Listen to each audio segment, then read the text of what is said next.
salvação. Glória a vós, Senhor. Queridos irmãos e irmãs, ouvimos na primeira leitura esse trecho do profeta Jeremias, em que o Senhor pede a Jeremias que vá à casa do oleiro e observe aquele ofício do oleiro, que toma o vaso de barro em suas mãos e vai então dando àquele barro a forma do vaso que ele quer dar. Às vezes, no meio desse trabalho, alguns se quebram ou aquele barro fica de uma forma avariada, então o oleiro tem que recomeçar, tem que jogar fora e refazer o trabalho. E depois então de observar tudo isso, é o que o Senhor diz a Jeremias: acaso não posso fazer convosco como este oleiro, casa de Israel? Como é o barro na mão do oleiro, assim sois vós em minha mão, casa de Israel. Essa palavra não é só uma palavra de advertência, mas é uma palavra também, em certo sentido, de consolação. Nós percebemos que Deus cuida de cada um de nós como o oleiro do barro. Ele quer que cada um de nós tenha uma forma bela. Deus nos quer felizes e fazendo o bem.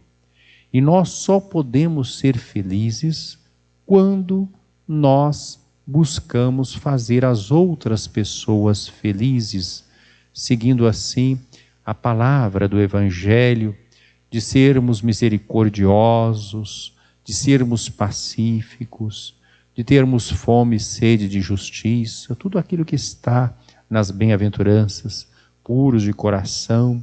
Quando nós trilhamos esse caminho, que é um caminho de felicidade, mas não de felicidade de quem vai acumular bens para si mesmo, poder, prestígio, mas de quem se esvazia de si mesmo para estar com os outros, ser solidário com os outros e acolher a palavra de Deus em sua vida. Este é aquele barro dócil na mão do oleiro, que toma a forma que o Senhor quer lhe dar. Deus quer dar a cada um de nós uma forma. Nós devemos sempre nos perguntar, não só os adolescentes, as crianças, os adolescentes e os jovens, minha vida para quê? Minha vida para quem? Mas todos nós devemos perguntar em todas as etapas da nossa vida. Nós estamos no ano vocacional paroquial. A vocação significa um chamado de Deus. Nós somos chamados à existência. E significa também um envio. O Senhor nos chama, vem, para ficarmos com Ele, e depois Ele diz, vai em missão. Mas Ele não faz isso uma vez só na vida. Ele faz isso ao longo de toda a nossa vida. Em cada etapa da nossa vida, nós devemos ouvir o chamado do Senhor. Vem, né? Vem para ficar na intimidade com o Senhor e depois vai para a missão, né? Isso é dinâmico. Se nós descobrirmos isso, nós seremos então dóceis na mão do oleiro. Deixemo-nos modelar pelo Senhor ao longo da nossa história, do jeito que ela é, inclusive com os desafios como estes que nós estamos vivendo neste momento. Sabendo que no final dos tempos, Deus, é claro, é misericordioso e quer o nosso bem, mas no final dos tempos não vai permanecer a ambiguidade. Chega um momento do chamado juízo final. Essa parábola que nós ouvimos hoje acentua justamente os acontecimentos futuros. O reino dos céus é como uma rede lançada ao mar e que apanha peixes de todo tipo. Quando ela está cheia, os pescadores puxam a rede para a praia, sentam-se e vão recolhendo os peixes bons nos cestos e jogando fora aqueles que não prestam. Quer dizer, há um juízo. E Jesus diz claramente, assim acontecerá no fim dos tempos. Os anjos virão para separar os homens maus dos que são justos. A maldade não vai prevalecer. A injustiça não vai prevalecer. O ódio não vai prevalecer. O pecado não vai prevalecer. A única coisa que vai ficar desta nossa vida é o amor que nós tivermos plantado. É só isso que nós vamos colher. E isso é tudo, né? Porque Deus é amor, e aqueles que permanecem no amor permanecem em Deus e Deus neles. Então, aqui, depois Jesus faz essa pergunta: vocês compreenderam tudo isso? Essa parábola e todas as outras? E eles respondem sim. Nós temos que ter cuidado também com essa resposta, porque às vezes nós podemos pensar que nós já sabemos tudo, já entendemos. Não é uma questão de saber só aqui, no pensamento, no intelecto. É questão de saber, de saborear, é no coração, é na vida. O mestre da lei, que se torna discípulo do reino dos céus, de Jesus, é como um pai de família que tira do seu tesouro coisas novas e velhas. É preciso que a gente aprenda sempre, se nós estamos nessa dinâmica de nos deixar modelar pelo Senhor, pelo seu Espírito Santo. E hoje a igreja celebra essa memória facultativa deste grande bispo e doutor da igreja, São Pedro Crisólogo. Foi bispo de Ravenna, na Itália.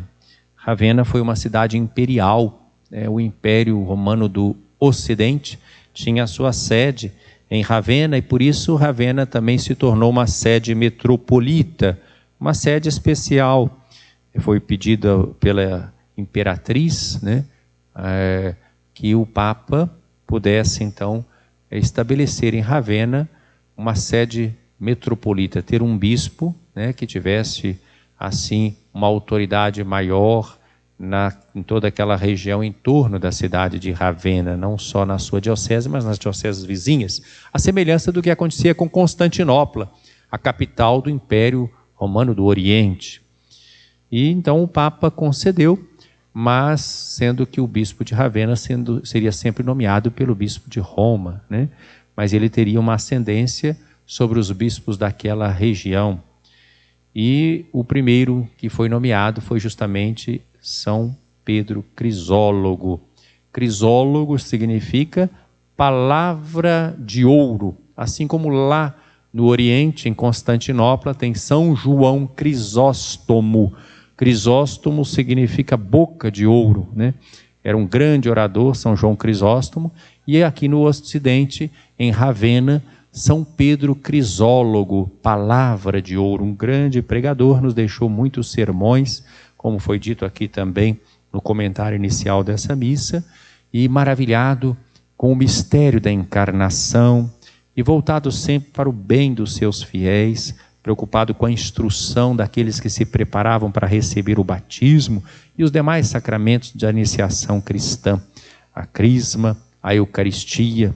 Então, uma verdadeira catequese de iniciação à vida cristã é feita por São Pedro Crisólogo. E ele tinha que viver também numa situação delicada, porque na cidade onde ele vivia estava uma corte imperial, o Império do Ocidente.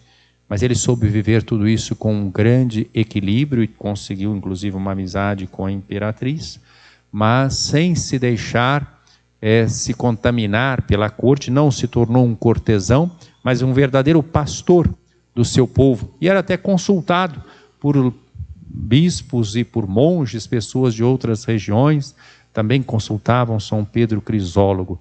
E ele sempre mantendo essa comunhão com a sede primacial de Roma, reconhecendo no ministério do bispo de Roma a presença de Pedro, a quem o Senhor confiou o primado na sua igreja para nos confirmar na fé e presidir a igreja na caridade. É bom recordar também esse bispo, memória facultativa, nesses tempos em que muitas vezes as pessoas hoje, por paixão política e ideológica, desprezam o ensinamento dos bispos. Os bispos sempre tiveram que viver também em meio aos poderes políticos do seu tempo.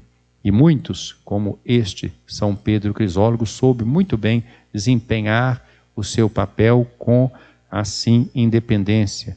Ele tem um papel importante ali na Itália, assim como Santo Ambrósio teve em Milão.